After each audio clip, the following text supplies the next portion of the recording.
Hello guys, আসসালামু আলাইকুম। কেমন আছেন সবাই? আলহামদুলিল্লাহ আমরা অনেক ভালো আছি। তো এখন থেকে ব্লগটি শুরু করছি। সারাদিন তেমন কোনো ব্লগ করা হয়নি। তো ঠিক আছে, এখন আরিশকে নাস্তা দিই, তারপর আস্তে আস্তে যা করি সব শেয়ার করবো আপনাদের সাথে। আরিশের জন্য কেক রেডি করছি, কেক আর বিস্কিট দেবো। তো এই যে আরিশের নাস্তা রেডি। সন্ধ্যার আরিশকে এখন নাস্তা খেতে দেবো। তো এই যে আমি টক দই বসিয়েছিলাম সকালের দিকে। আলহামদুলিল্লাহ আমার সুন্দর দই বসছে।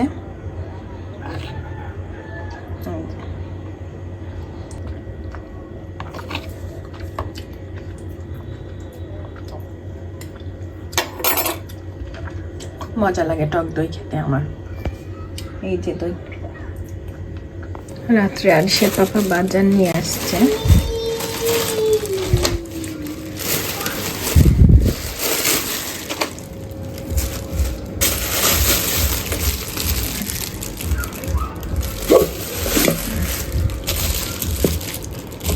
মাছ নিয়ে আসছে, ডিম, মাছ, এদিকে সবজি নিয়ে আসছে, মটরশুঁটি খুব প্রিয় আমার। কার কার মটরশুঁটি পছন্দ একটু জানাবেন, আমার তো অনেক ভালো লাগে।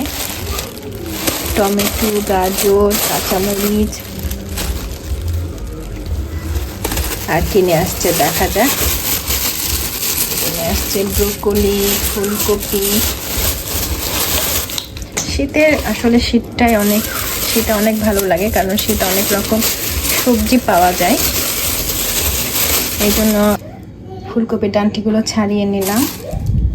ব্রোকলিরও এভাবে ফ্রিজে রাখতে সুবিধা হয়, এজন্য আমি এখন এভাবে ডাঁটি ছাড়িয়ে একটা পলিতে করে রেখে দিব সব, তাহলে জায়গা কম লাগবে আর কি।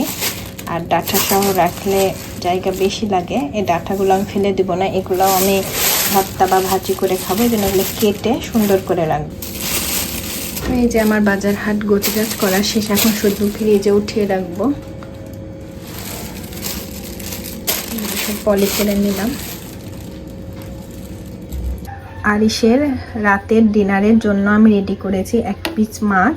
এই মাছটা এখন আমি ভাজি করে নিব। আর এইদিকে সবজি কেটে রেখেছি। এই সবজিগুলো দিয়ে বিভিন্ন রকমের সবজি, টমেটো, মটরশুঁটি, ব্রোকলি, গাজর, মিষ্টি কুমড়া, পেঁয়াজকলি, কাঁচামরিচ, এগুলো সব কেটে রেখেছি। এগুলো দিয়ে এই যে এখানে আমি চাল ডাল ভিজিয়ে রেখেছি। এটা এখন আরিশকে খিচুড়ি টাইপসই, শুধু তেল দিব না, তেল ছাড়া সবজিগুলো দিয়ে রান্না করব, পরে জাস্ট ঘি অ্যাড করে খাওয়াবো আর কি। মাছটা ভাজি করে নেব। কিভাবে রাখলাম সেটা দেখিয়ে দিয়ে, যে মাছগুলাকে, যেহেতু এখন রাত্রের বেলা বেশি পানি ঘাটবো না, এই জন্য 2-3 বার ধুয়ে পানিতে এভাবে ডুবিয়ে সব মাছগুলা এইভাবে রেখে দিলাম। বাটিতে করে করে সেম একই প্রসেসিংয়ে সব বাটিতে করে করে মাছগুলো এই যে এভাবে করে করে সব রেখে দিলাম। আমি এভাবে মাছ রেখে দিই সাধারণত। যখন রান্না করি তখন, যেদিন রান্না করব সেদিন বের করে ভিজিয়ে দিব, তারপরে যে কয়টা আমার প্রয়োজন সে কয়টা মাছ আমি নিয়ে রান্না করে নিব, আবার সেম এই প্রসেসিংয়ে রেখে দিব। এভাবে রাখলে কি হয়, মাছটা টাটকা থাকে। পানি দিয়ে রাখলে মাছটা টাটকা থাকে, আমার কাছেও মনে হয়, এবং আমি এটা শুনছি যে পানি দিয়ে মাছ রাখলে মাছ টাটকা থাকে। তো এই যে এভাবে আমি বাটিতে করে পানি দিয়ে মাছ রেখে দিই।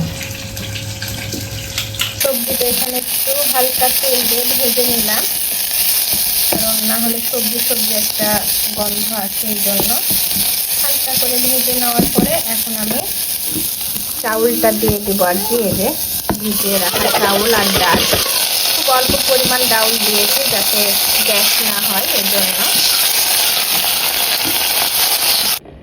সামান্য পরিমাণ লবণ দিলাম, লাগলে পরে দিব, বেশি দিব না যেহেতু ছোট বাচ্চার খাবার, এর জন্য। সামান্য পরিমাণ হলুদ।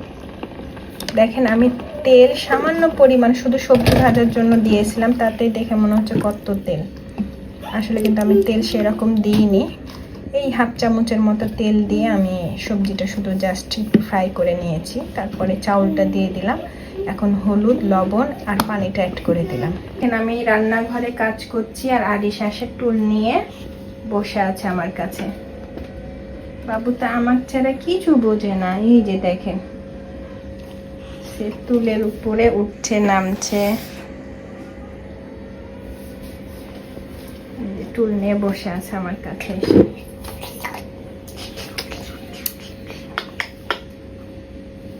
আরিশের খিচুড়ি রেডি, দেখতে পাচ্ছেন। আমি খিচুড়ি রেডি। খিচুড়িটা আমি এখন একটু ম্যাশ করে নিব, হালকা এটা দিয়ে একটু ম্যাশ করে নিব। খিচুড়ি রান্না শেষ। এই যে এখন আমি ঘি দিয়ে দেব, খুব সামান্য পরিমাণ। এই ঘিটা দিয়ে নেড়ে চেড়ে বাস আমার রান্না কমপ্লিট।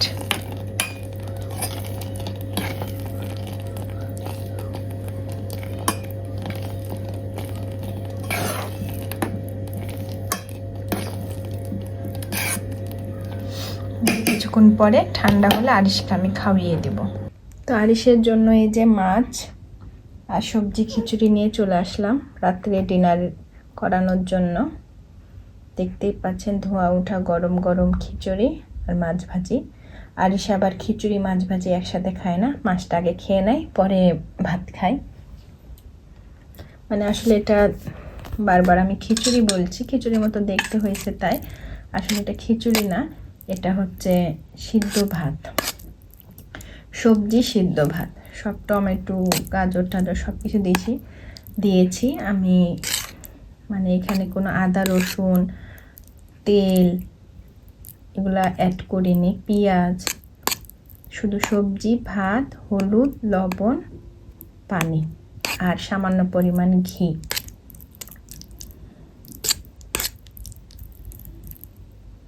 তো দেখা যাক আরিশ কেমন খায়। তো আরিশকে নিয়ে খেতে বসে গেলাম। আলহামদুলিল্লাহ, আরিশ দেখতে পাচ্ছেন মাশাল্লাহ ইয়ামি ইয়ামি করে খেয়ে নিচ্ছে খুব সুন্দর করে। আরিশের এমন খাবার ভালো লাগে। আমি মাঝে মাঝে দিই, সবসময় দিই না, কারণ দেখা যায় আরিশ সবসময় একই খাবার খায় না, এজন্য একার সময় এক এক রকম খাবার দিই আর কি। আরিশের খাওয়া কমপ্লিট আলহামদুলিল্লাহ। আরিশ সম্পূর্ণটাই খেয়েছে মাশাল্লাহ। এই যে দেখেন আরিশ পাখি কে মুখে সব লেগে আছে। মজা মা, ইয়ামি ইয়ামি আরিশ ইয়ামি।